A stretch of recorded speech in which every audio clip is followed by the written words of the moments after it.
ini saya akan membahas tentang fikih siasa dauliyah. Yang pertama, saya akan menjelaskan pengertian dari fikih siasa dauliyah dan ruang lingkupnya. Dauliyah itu bermakna tentang daulat, kerajaan, kekuasaan dan wewenang. Sedangkan siasa dauliyah itu bermakna kekuasaan kepala negara yang mengatur negara dalam hal hubungan internasional.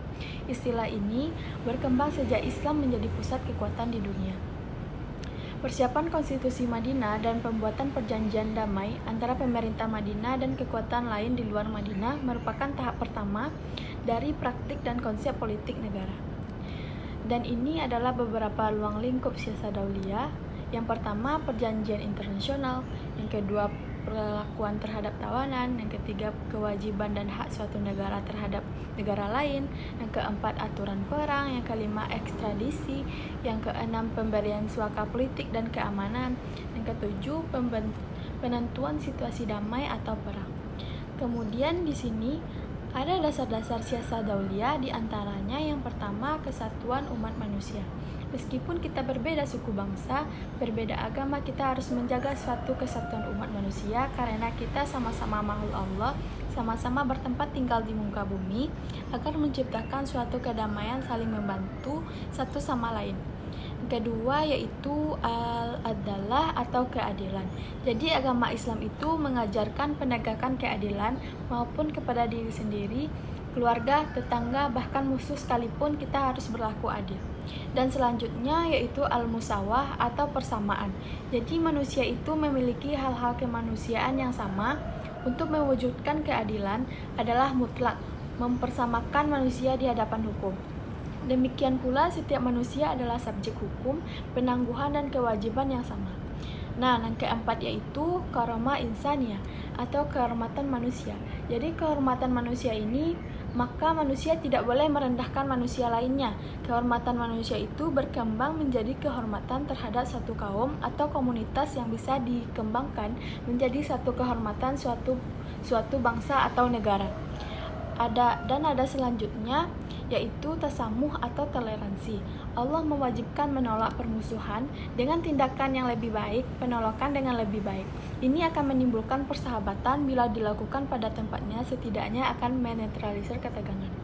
Dan dengan selanjutnya yaitu kerjasama manusia. Jadi kerjasama manusia ini adalah realisasi dari dasar-dasar yang telah dikemukakan di atas kerjasama.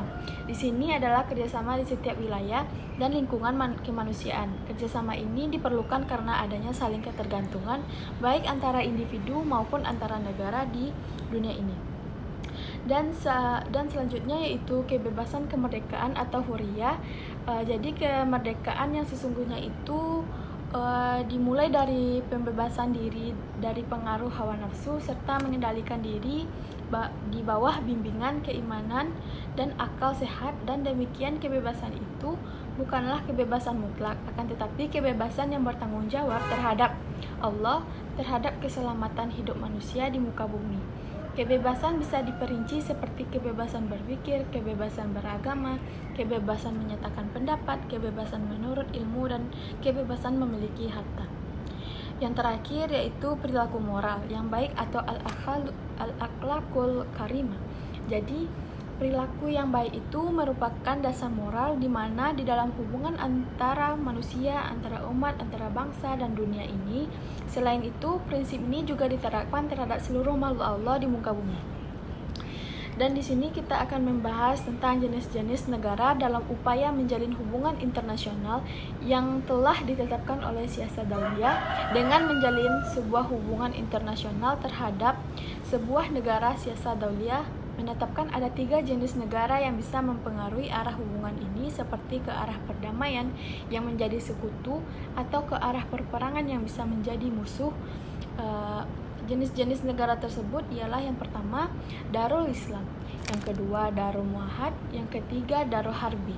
Darul Islam merupakan negara yang berhukum dan berideologi Islam yang menetapkan hak dan kewajiban yang sama kepada seluruh warga negaranya, baik yang beragama Islam maupun yang bukan, dan memberikan keamanan terhadap mereka serta biaya pembelaan negara ditanggung bersama.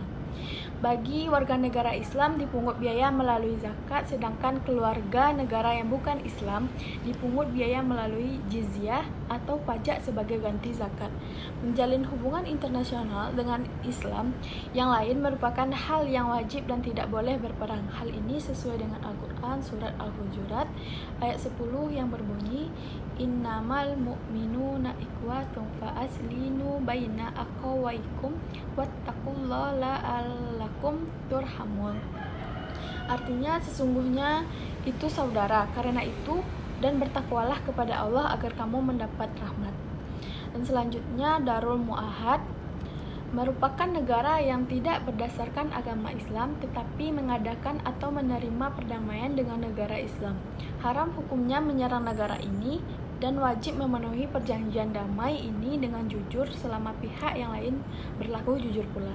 Hal ini sesuai dengan surah An-Nisa ayat 90 yang berbunyi, illal ladzina yashiluna illa qomim bainakum wa bainahum misakun aw ja'ukum asirat suduruhum ayyuqatilukum aw qatilu qaumahum wala sya'allahu lalatahum alaikum falaqatalukum fa inni tazalukum falam yuqatilukum wa alqau ilaikumus salama fama ja'alallahu lakum alaihim sabila, yang dimana artinya kecuali orang-orang yang meminta perlindungan kepada suatu kaum yang antara kamu dan kaum itu telah ada pembagian damai atau haram yang datang kepada kamu, sedangkan hati mereka merasa keberatan untuk memerangi kamu